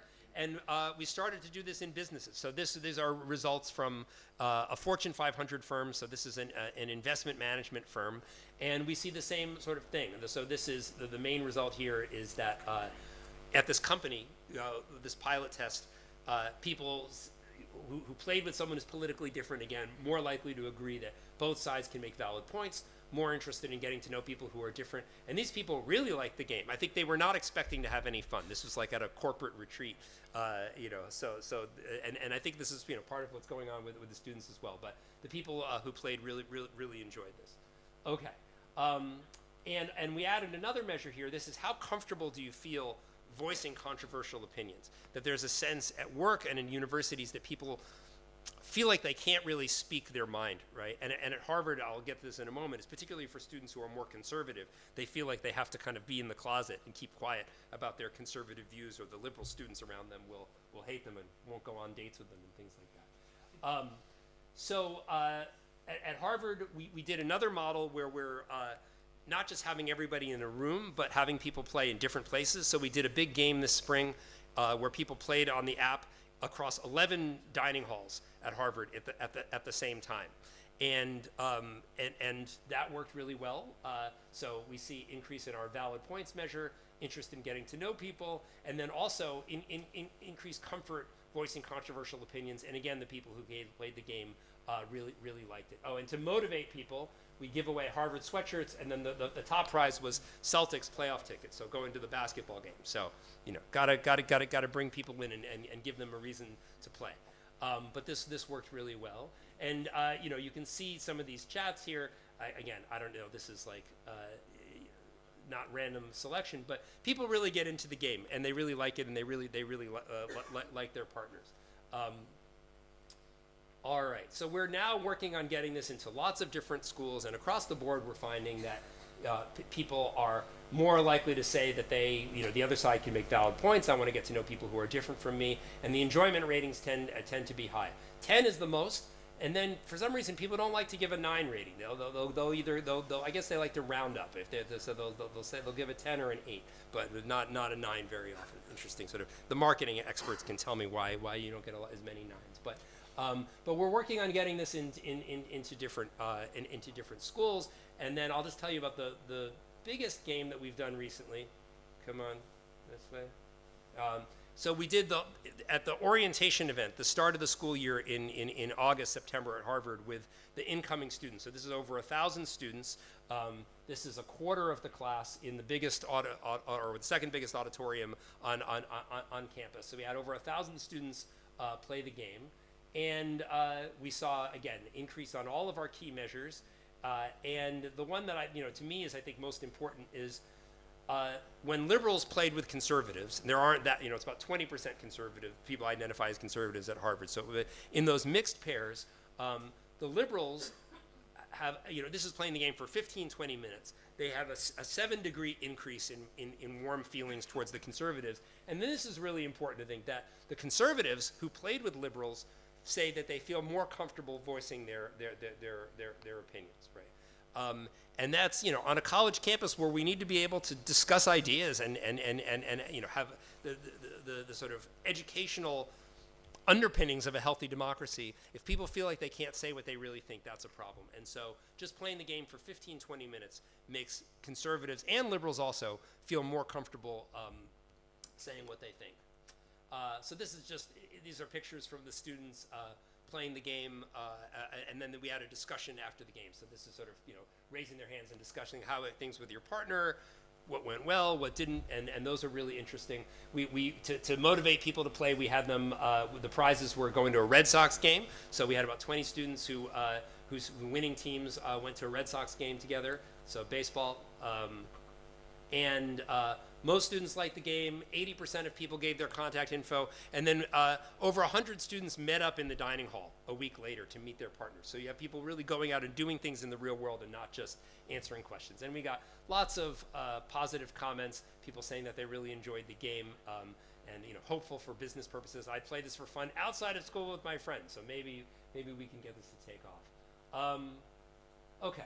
So we are working on versions of the game for Israel, and this would be Jewish and Arab students within Israel. So a lot of people don't know this, but Israel's 80% Jewish, but 20% not Jewish, mostly Arab. So it's not just Israelis here and Palestinians over there. Within Israel, there's a significant minority of Arab students, and that's where we're beginning to work. In India, the game focused on the Hindu-Muslim divide, and in Northern Ireland, focused on the legacy divide between Catholics and Protestants there. Come on. You want to do it? Yeah, thanks. Yeah, go. Yeah, thank you. Yeah, so we're working on building an online version. The big challenge with the online version is you need to have people at the same time, and people won't wait more than a few seconds for a game partner. So, of course, we have to build a bot that can play with people for a little bit, but we can take the bot and we can train it on the data from thousands of transcripts of real Republicans and real Democrats or real liberals and real conservatives playing with each other. So it's a bot, but it's kind of authentic. What we'll say is that when you play with the Democrat bot, you're playing with the voice of 1,000 real Democrats that have been put into that machine, or 1,000 real Republicans. So we're working on building this, and the hope is people would play with the bot for a little bit, and then a real human partner comes along, and they can play with the human, or they can sign up for games with real humans. And our ultimate goal is to have millions of people play this in the U.S. and other places. We are working on a version for the workplace, and we think that there could be a real business purpose here. So when we found that when we talk to businesses, we find people in HR who really like the idea, and then they talk to the boss, and the boss says, A, this sounds risky. Politics in the workplace, not so good. And also, how's this going to help our bottom line? We think that this game can also just work for employee engagement. And you have a lot of remote workers who don't feel very connected to their companies. And just playing the game with other people in the company, even if it's just about TV shows and sports and things like that, that can help bring people together and create more of a sense of community. So we think that there is a employee engagement bottom line argument for doing this, and it can have social benefits, but we're working on sort of showing that that's the case. So Tango in the workplace, and then this is the most fun, but probably a long shot. Come on, we do the. Yeah. Got it. Thank you. I have a colleague who's created a pilot episode of a game show based on Tango, and we've had some discussions about whether or not we could get this as a game show out in the world. So okay, thank you. Yeah, so that's it. So oops, did that go? What this really is about, as I said, is about pushing the democratic frontier. That having a world in which people are different religiously, racially, culturally, it's a challenge. It's a challenge living together. Now, some people say it's a challenge and we should avoid it. I disagree with those people, but you're entitled to your opinion. But for those of you like me who want to see people, the circle expanding, right? That people from different backgrounds being able to live happily together in healthy, inclusive democracies. What we're really trying to do is to get up into this corner of the space where we can have diverse democracies that function as well as everything functions in Sweden and Norway. So we've got our little hopeful Tango rocket trying to get to this corner of space in the United States and perhaps in Israel and India, and that is what we are trying to do. And let's go. So again, this is Lucas is the one who's really leading this work now, and Evan is the one who got it started. And these are our collaborators at the Global Development Incubator that's been helping us with sort of the development and business side of this, and some of our international advisors. And these have been some of the people who have supported the work that we're doing. And I'll leave it at that. So thank you very much, and I look forward to your comments and to hearing your thoughts about this.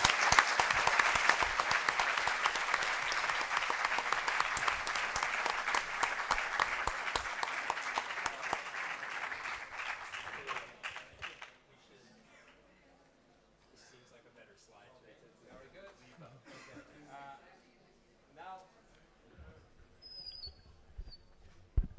Now, thank you so much. Now I first would like to invite Professor Ignacy Cifri for raising some initial considerations, and then after that we can open to your questions. So thank you so much for being with us. So it's a joy to have you here. Thank you. Hi, sorry. Thank you. That's really difficult to be me now. So it's very, because you now have time to think about your questions, but I need to look like I'm smart. And I'm astonishing with my notes, and I'm not gonna follow them. That's been a really interesting talk. Thank you so much. That's really that has a lot of impact on me, because I'm a neuroscientist, so I'm not too much on that. I was expecting to talk about interparietal sulcus and and insula, but that's okay. That's okay. No, it's nice because yesterday I was talking to with a student, and the student was saying me, how can we deal with how can we put neuroscience in the real world? And I know we are not talking about this now, but the whole curriculum of Dr. Greene is going this way. And okay, I'm going to follow my good. I have I have some curiosities about the talk you did today. Some of them are purely curiosities because I don't have the knowledge to make them as real proper questions. Okay, but when you were talking about cooperation in the in biological world, not human, not dressed primates world, you were talking about. I was thinking on a bird flock, and cooperation usually, when back on 20 years ago, we were talking about emerging phenomena, like a bird flock, they are cooperating, but they are not conscient cooperating to obtain emerging cooperation. And I was thinking, looking at your or listening to you, I was thinking about is cooperation fully natural, irrational? Is purely non-conscient behavior? Is rational behaviors blocking cooperation somehow? That's my first question. May I help only? So may I take the freedom here, because he actually had the first question, but I think he was shy.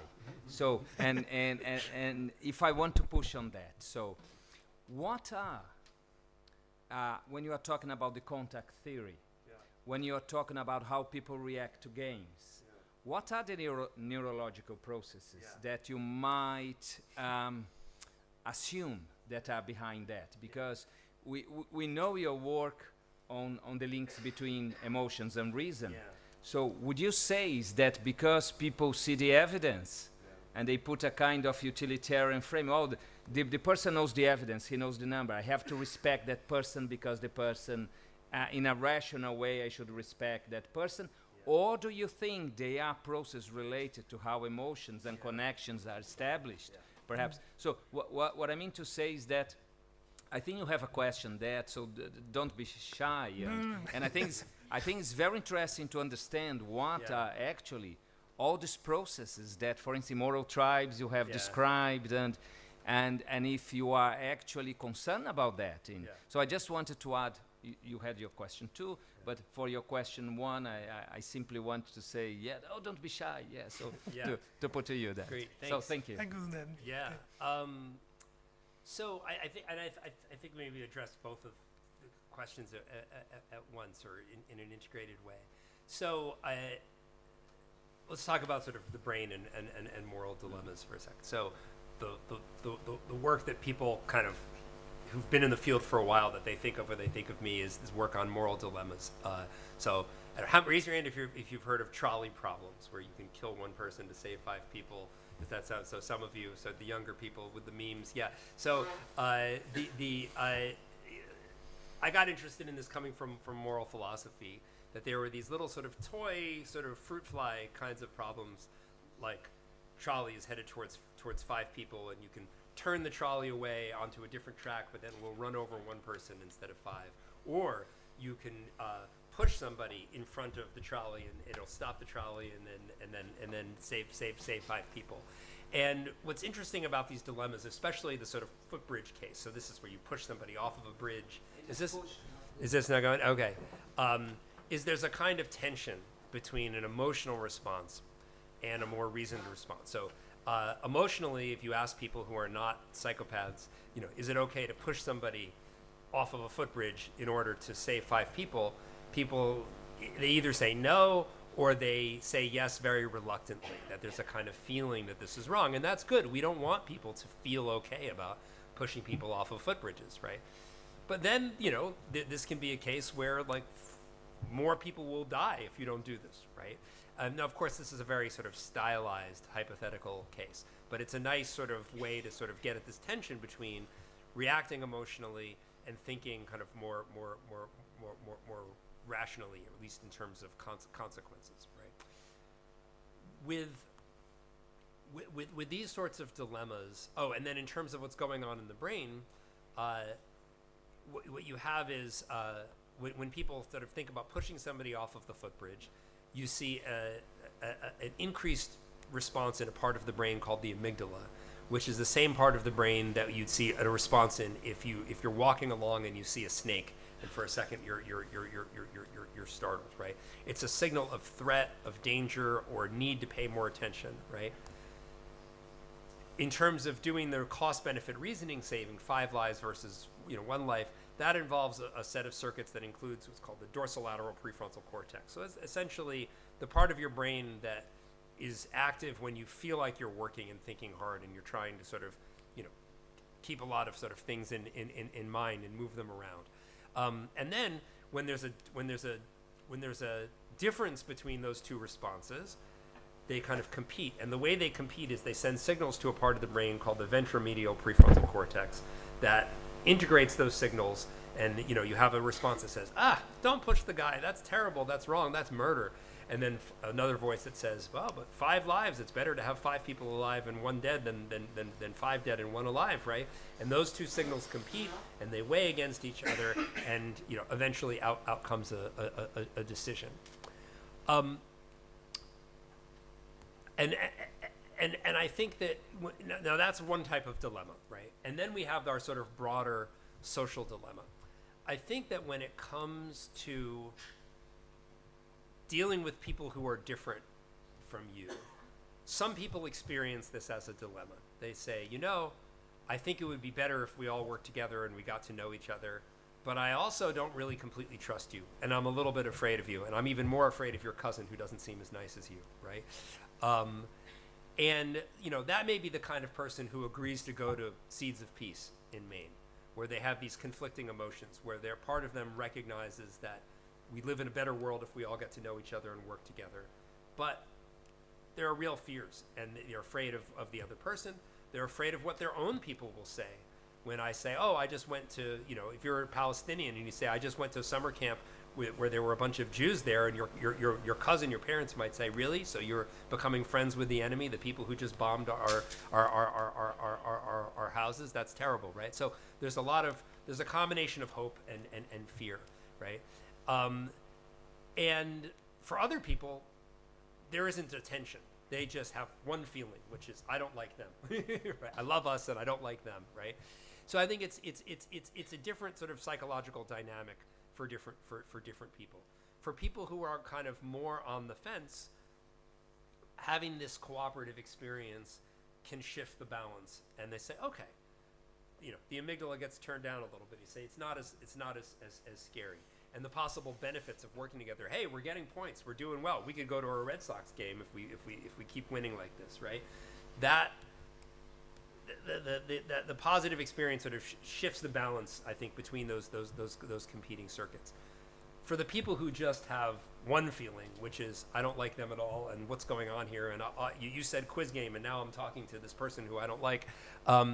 There, I think it's really working primarily just on the emotional channel and just making the other side seem like less of a snake, less of a scary, dangerous thing.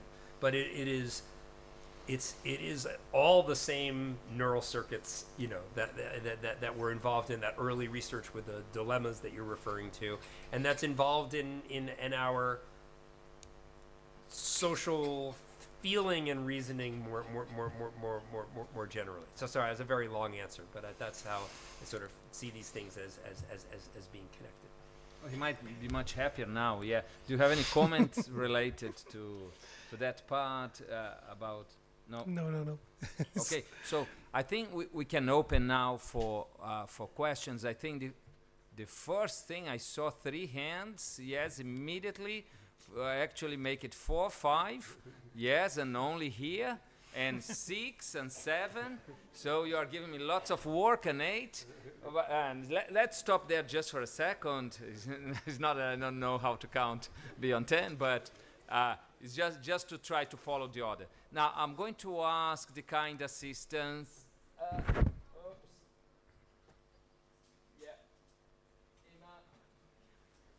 I think the first hand I saw here, I think perhaps Mike was here. So let's follow first row, second row, and then we go in that direction up there. So please. Thank you very much. It was an awesome talk. Oh, thank you. I actually was listening to a podcast this morning, not a podcast, an Audible book this morning about signal and the noise.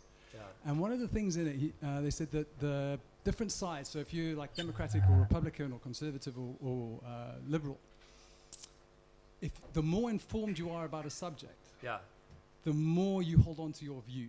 Yeah. And the thing I found most fascinating about this tango game was that people accepted ground truth. Right.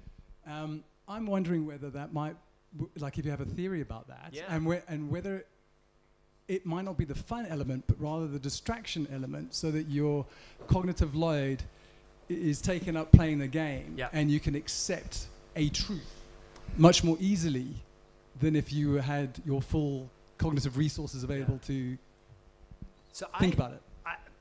That's a very interesting hypothesis. It's not what I would have thought is going on. Instead, I think what's going on is you're playing a different game with different incentives, right? So the phenomenon that you're just describing is this finding from Dan Kahan and others, that you might think that people who are, who are more, let's say, who know more about politics, who have more information, they'll say, the world is more complicated and this is right and that's wrong, and have more nuanced views. But what you find is that the people who really know a lot are more likely to be partisan, right? And what's going on there is, I think, is they're playing, I don't mean to trivialize it, but they're playing a game in the sense that there's this conflict going on, and what gets them what they want is to have all the ammunition, just to have their talking points and to have their set of facts that support their side. So people who are smart and engaged will gather up their weapons, they'll gather up their ammunition, right? And they use it, so they're using their intelligence to fight this battle with the other person, right? Tango puts people into a different game. You don't win by showing that your opponent is wrong. You win and you get your points and you get your money and maybe you go to the baseball game if you and your partner can agree on the right answers, right? So you just have a different set of incentives there. That the set of incentives in real world discourse is to use your intelligence to have as much ammunition to fire at the opponent as possible. That's how you win. In tango, you win by trying to work with the other person, to be kind and respectful, and to try to figure out, well, you think it's this and I think it's that. Okay, you know, I was wrong last time. Maybe you're right this time, right? And so I think that it is that people apply their intelligence to win the game, and that's the fundamental difference is the way the game is set up and the incentives that people have. Very good, thank you. So we have two questions here, then we do Roberto, and then we follow the others, please. Hi. Well, you don't see me, but I'm down here. Oh, Yeah. hello. Thanks for your talk. I just have just very small question. You said that the people that goes to the seeds of peace Yeah. already are concerned and are willing to find Yeah. agreement. But what makes the difference with the people that wants to play this game? I mean, So the nice thing about it is people who don't particularly want to play end up playing and having a good time. Like that's, to me, it's a big strength of the game. So when we did this at orientation, or we did this in this Fortune 500 company, we didn't select a group for people who said, who wants to play tango?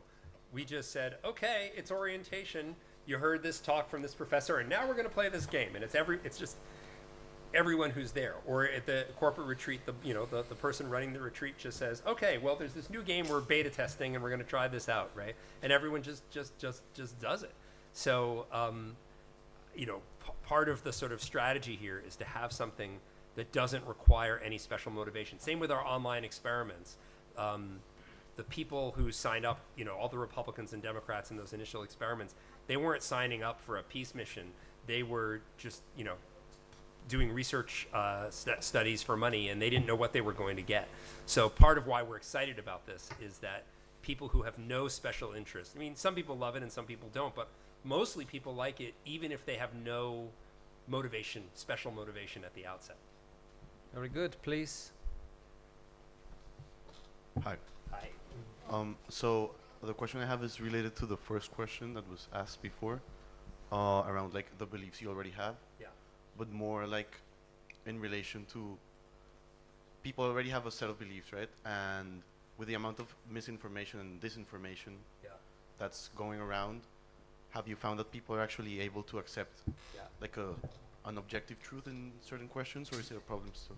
Yeah, so we're pretty careful about this, where we try to pick the questions where people can bend without breaking. So like if you do Republicans and Democrats in the US and you say, who really won the 2020 election, right? Everybody knows that there's two sets of facts out there, right?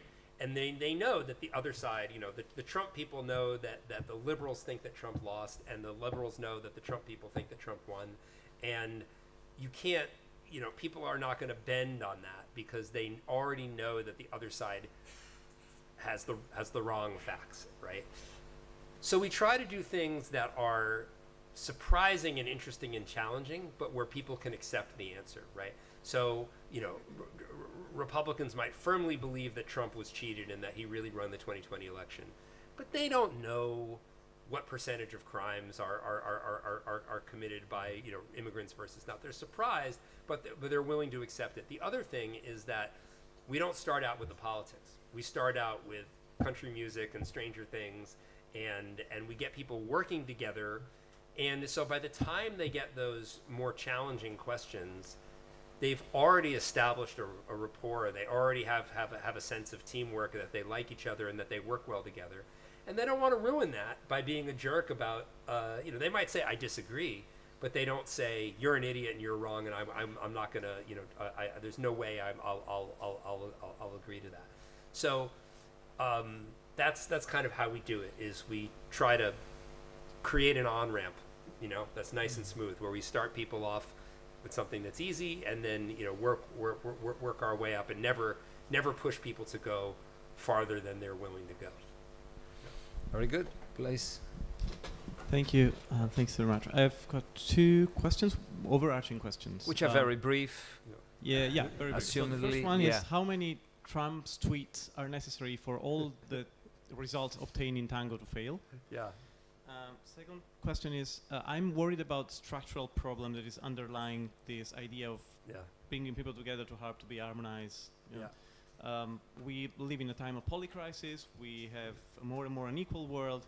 Yeah. We have a genocide ongoing. Yeah. And how do you ask people, for example, if you want to do this in Israel with, let's say, with with Arab Israelis, Yeah. if you want to ask them, yeah, I mean, you got your family killed and your house destroyed, but you should really get along better with those guys. Right. And it's like, I don't see that happening, to be honest. Yeah. Thanks.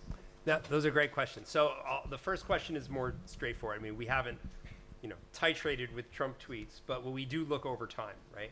And so the idea is that 4 months after playing the game, people are likely to have heard a lot of, political content, mostly from people they already agree with and from news sources that they're sympathetic to.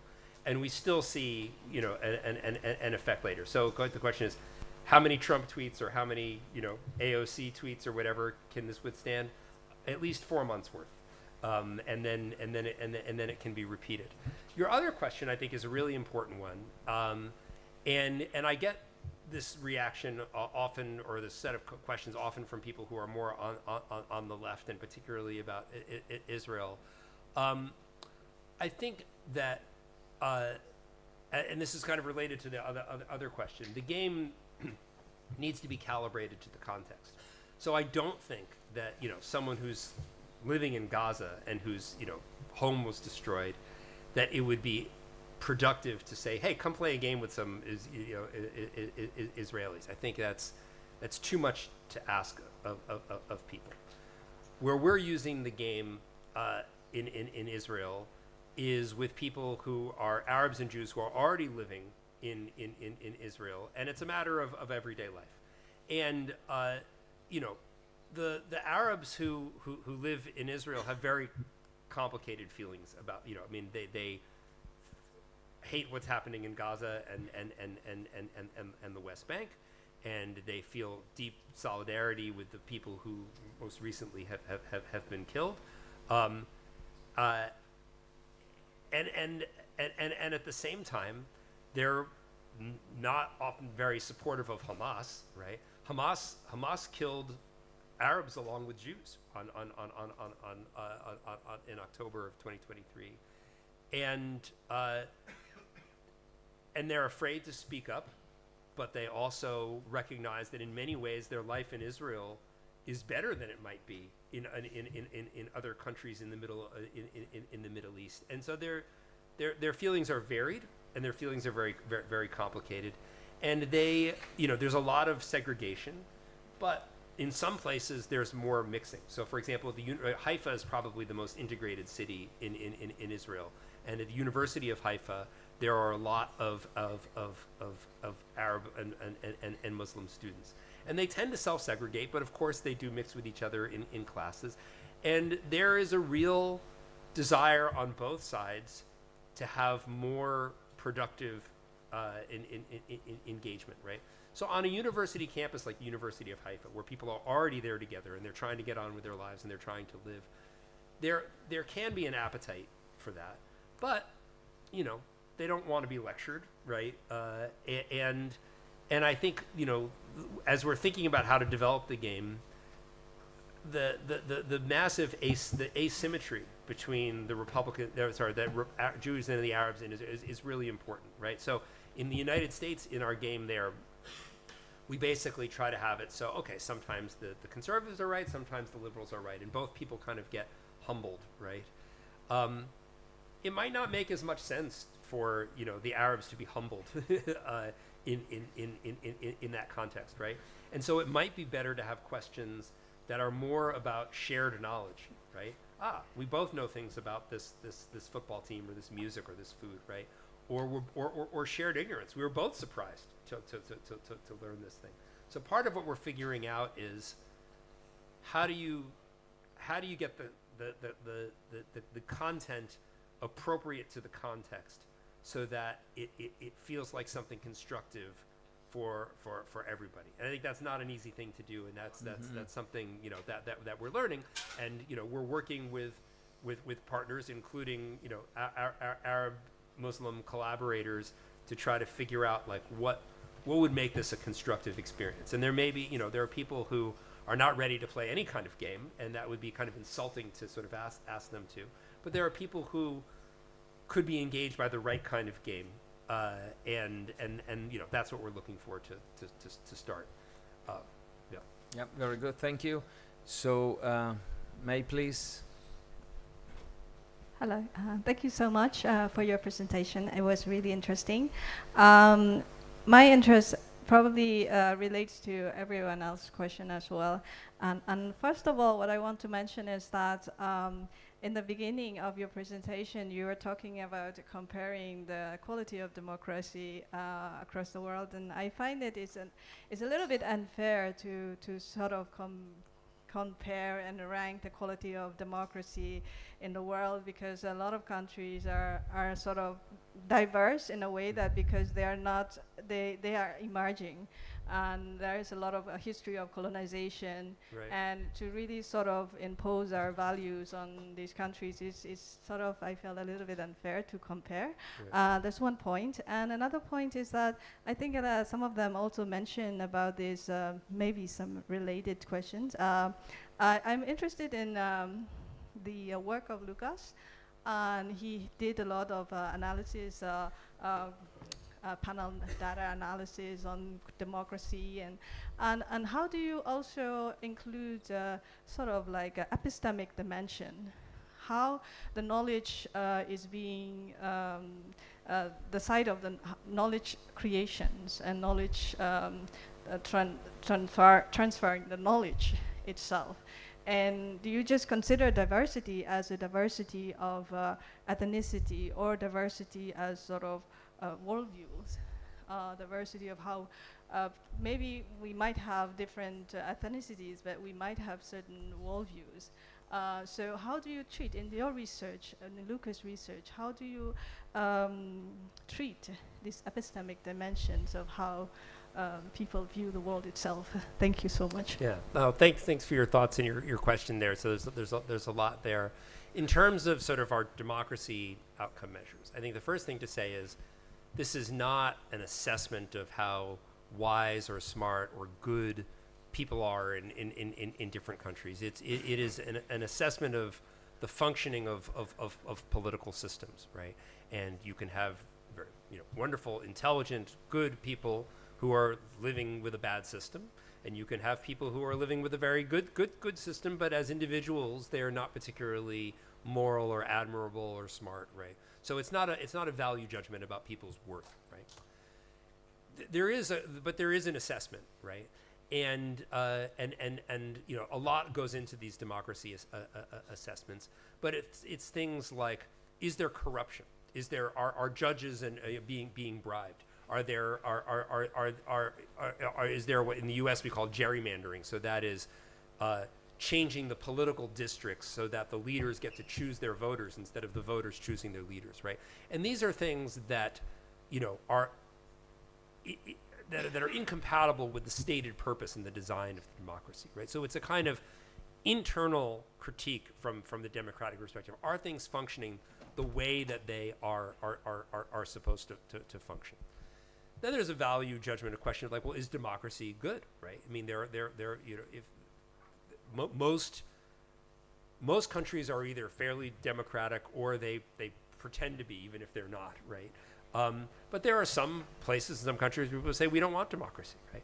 And it's not for me to say, to tell them, well, you're wrong morally. What I can say is, in democracies, people tend to be happier, they tend to be wealthier, they tend to have, better health care and things like that. But, you have to decide for yourself, what you care about. So we're not making value judgments about, ultimate values of what humans should want out of life, or value judgments in terms of who are good people or who are smart people. But these are assessments of how political systems are functioning, and are they functioning the way they're advertised as functioning. I wasn't sure I completely understood your second question about the epistemics. Was that a question about like, where does the quiz content come from? Like, where do the questions come from? Or I don't know if you could clarify. not the quiz. It's in the beginning you were talking about the research work, as like evaluating how democracy have shifted over time, and that diversity have also like shifted. And I was wondering how you are including the sort of how information system media have changes over time. Have you also included this kind of information system in the research itself? So we're taking data sets that already exist. So, you know, demographers have said, okay, this is the population of this country, and it's this percentage of this group and this percentage of that group. And then historians and sociologists can look at this and they can say, okay, in this country, this group is historically dominant, and it's usually pretty clear cut. Like in South Africa, the historically dominant group are the white colonists, and the indigenous black people have been historically not dominant, you know, except until if you go much farther back. So it's taking data sets that are aiming to sort of provide just sort of basic, you know, demographic and really sort of political information that doesn't require a lot of value judgment. And then most of the kind of added value of the research is in putting all the data together and asking the right questions and then doing the fancy math that Lucas does to come out with these answers. So we try to make as few assumptions as possible and use judgments that other people have made and judgments that are considered to be relatively uncontroversial in kind of generating the data that goes into the analysis. Thank you so much. Now, we are coming to that sad moment that we are coming close to the end. So what I'm going to suggest is that IQS faculty who will have later an opportunity to speak with Professor Greene, that postpone their questions. Also our PhD students who will have an opportunity as well. But I have seen two hands here. I think she over there, yeah, she raised your hand. I think you raised your hand. So what I'm going to suggest is that you all put your questions as brief as possible, and then you can choose. That's within the time we have. Resources are limited. Yeah, well, I think we talked about that today. So and then you also raised your hand, and he also raised his hand. So if you could starting with you, so we go to the final questions and a final answer. Yes, please. Oh, she doesn't have a microphone. Yeah, so she might need. Yeah, My please. question is very quick, I think. I noticed that in the game you mostly focused on younger demographics, especially students, and obviously they're the people who are working together and stuff, but I was just wondering, would you expand your focus on the more elderly or middle-aged people, or do you think that's a challenge because they are more likely to stick to their guns and not change their opinions that easily? That's just my question. Yeah, she's thinking about her parents probably. Yeah, but yeah. So please, so all the questions. Yes. Yeah. So I have two very quick questions. The first one is, I think you said that the pop culture questions are important to get the effect, but have you tested that experimentally? Yeah. And also, do you have plans for translating and adapting this game to other languages and cultures? The bottom line is, I would be very interested in that, and even helping if that is possible. But yeah. Great. Very good. So please. So my question is that maybe this project may also work in other countries, but education is also a crucial factor. And if we're not educated since little to like debate or think open-minded, maybe it's difficult to actually arrive to this point to talk with other people with other ideologies. So I don't know. I'm maybe just considering that maybe there has to be a change on our educational system, and also there's like each year the budget is decreasing, so it's just no, very clear. And there was the last one. I don't know who has raised. No, I think I can do all these quickly, and then maybe I'll have time for more. Please. So older versus younger. This is something, especially in the workplace, we've talked to, that people feel like there's a generational divide. And, you know, we have done it in our online games with Republicans and Democrats. That's a whole range of ages. At colleges, it's young people. But in the workplace, it's a mix. And the game seems to work for people who are older and younger.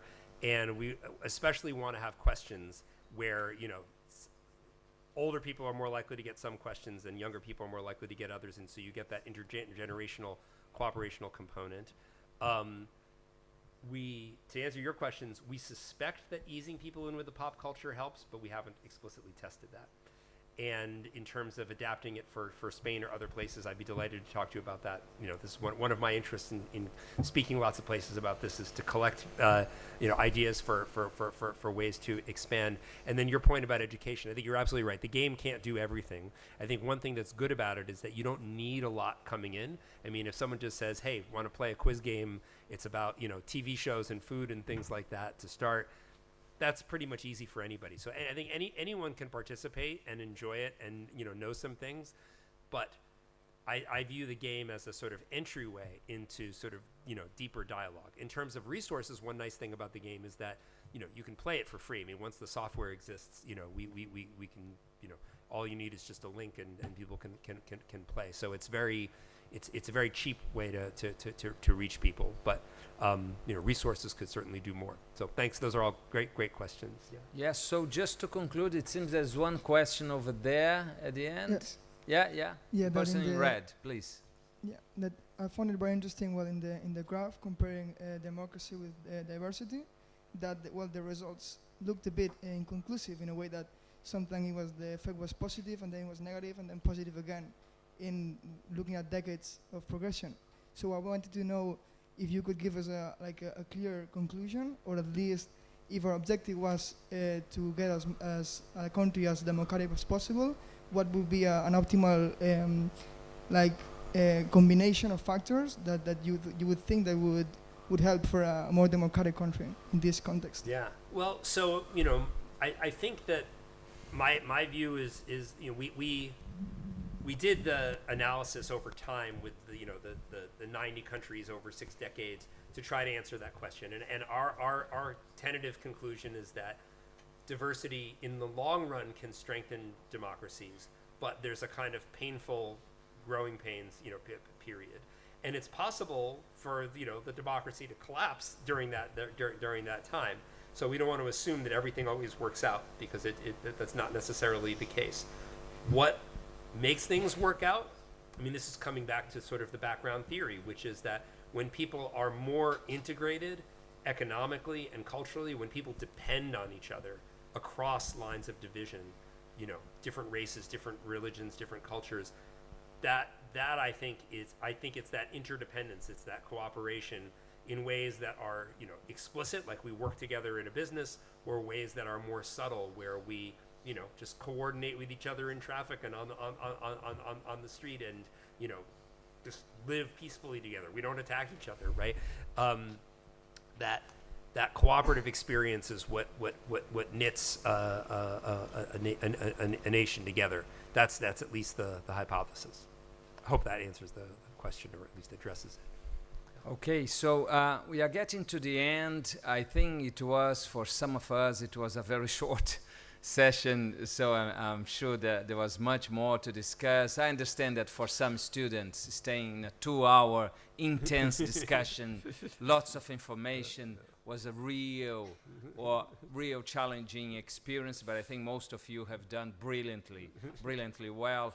I also want to mention here that we have colleagues from, apart from, or in addition, I should say, of Blanquerna, we have colleagues from ESADE, we have colleagues from La Salle, we have colleagues from University of Barcelona, of Autónoma, of Pompeu, and then I think it will be really exciting to tango with all of them. Yep. And we should invite them, people who we know that are here today, and we might not have time now to speak with all of you. We are going to write to you, see whether we can tango all together, and take advantage of that.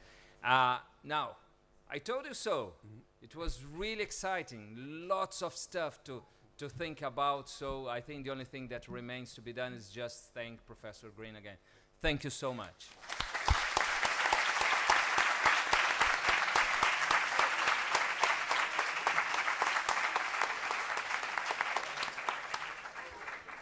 Thank you.